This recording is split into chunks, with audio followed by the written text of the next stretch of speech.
always need my hat. There's my hat. Welcome to the PFO channel. I'm Jim. So where are we going today? Well, I'm about 3 hours into a 9-hour road trip. Yep, 9 hours. And I'm not even leaving the state of Michigan. Going up to Copper Harbor, Michigan. It's in the tip of the Keweenaw Peninsula. Anyway, I'm on my way to see a hummingbird. What, you've never driven 9 hours to see a hummingbird? Well, it's not just any hummingbird, it's a particular hummingbird. The species I'm going after is a black-chinned hummingbird. I've seen them in southern Arizona. I think I've seen them in California and other places as well, but I have never seen one in Michigan because they're extremely rare in Michigan. So it's not a rare bird per se. There is a sizable population in the United States. They just don't make it up here to Michigan very often. I'm going to drive up. It's about a 9-hour drive. I left at 3:30 in the afternoon. Timing that so that I'll get into the Copper Harbor area around midnight, shortly thereafter, between midnight and 1 o'clock, depending on gas stops. And I'll sleep a little in the car. So we'll see what happens. Wish me luck.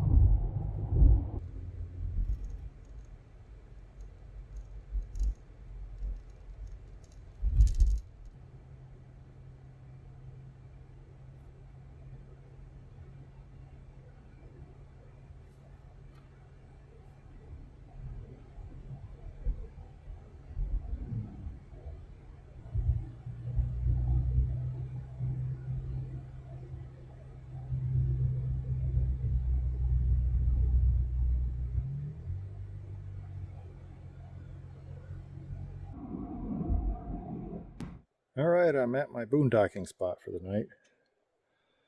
So let's get my bed made up in the back of the car here.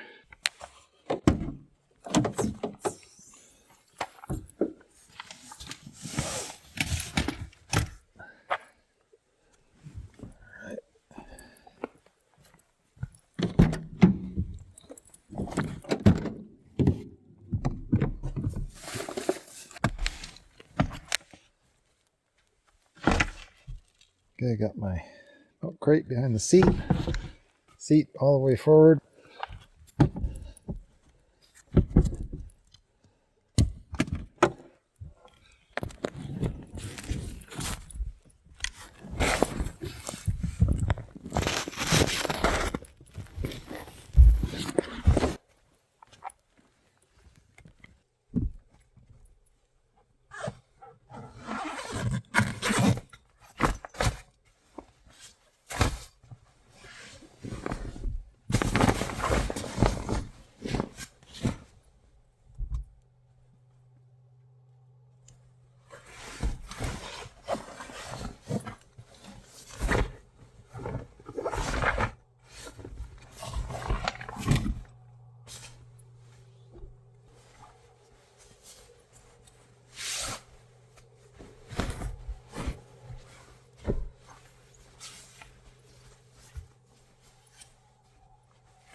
Doors are locked.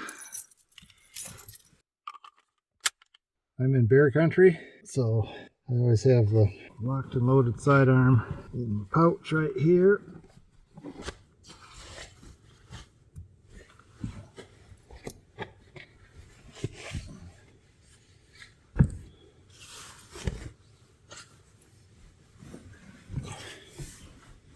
I actually never needed this goofy hood thing, but I might need it tonight. It's already below freezing out there.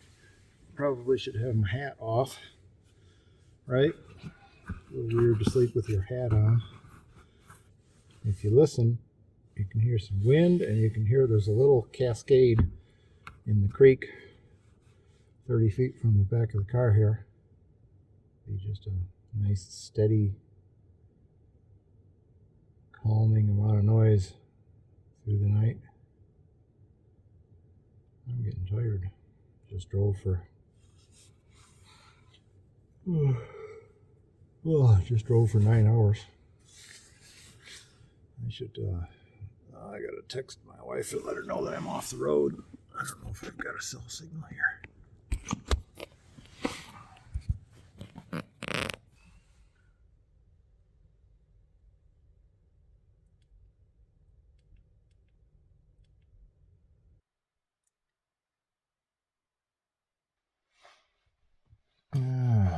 Good morning. Yes, slept just fine. Inside the sleeping bag is nice and toasty. Outside the sleeping bag, not so much. Oh yeah, that's cold out there. Wow. Well, let's do it.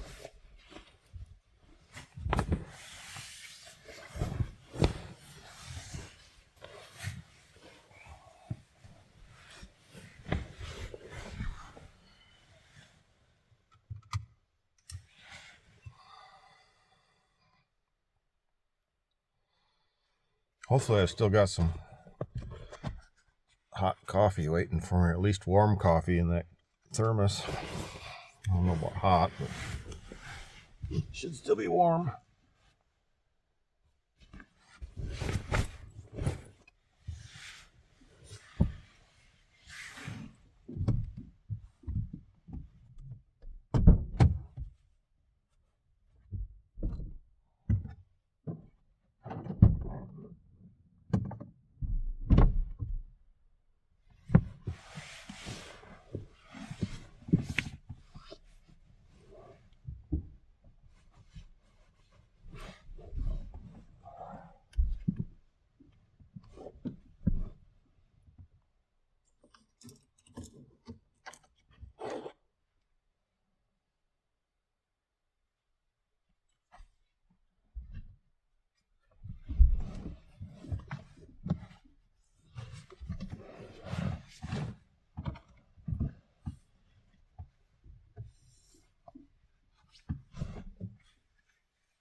It only got a little teeny bit colder. It's 30 degrees now. It was 31 when we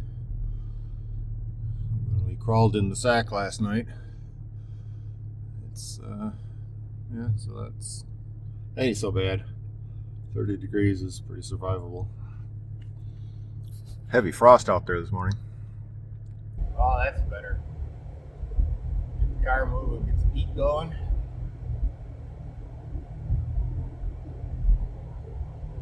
So I had just enough signal there where I was boondocking to check the rare bird alerts, and that hummingbird had been seen at the feeder as late as 7 p.m. last night. So there's an extremely good chance that it can't wait till daylight to get back at that feeder. And when it does, I'm going to be there to watch. And I'm sure there'll be a bunch of other people too, because it's Saturday now. And for you non-retired working stiffs, that's that day that comes after a 5-day work week. That's the one day that you get to do whatever the heck you want instead of all 7 of them, like me. And that's a pretty good deal. You should try it, but not until you're good and ready. And retirement is a number, it's not an age.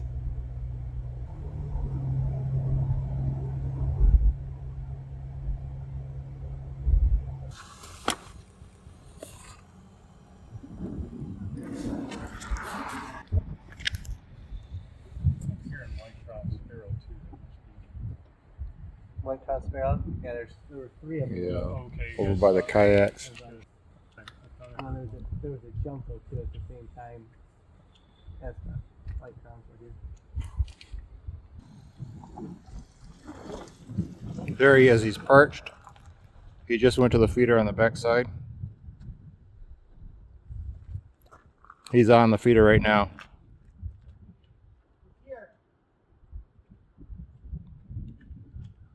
Yep, just took off. Did it just take off? Yep. Alright. It took a I got the hummingbird. That's the excitement for the day. Just on the hummingbird. Only had to stand there for about an hour to get a good picture of it. It came up. I was there about a half hour to first see it, and then another half hour to get a good picture of it. I hope I got the good picture. My hands are sure cold. Alright, so now what do? I have home, and I'm going to kick around a little bit.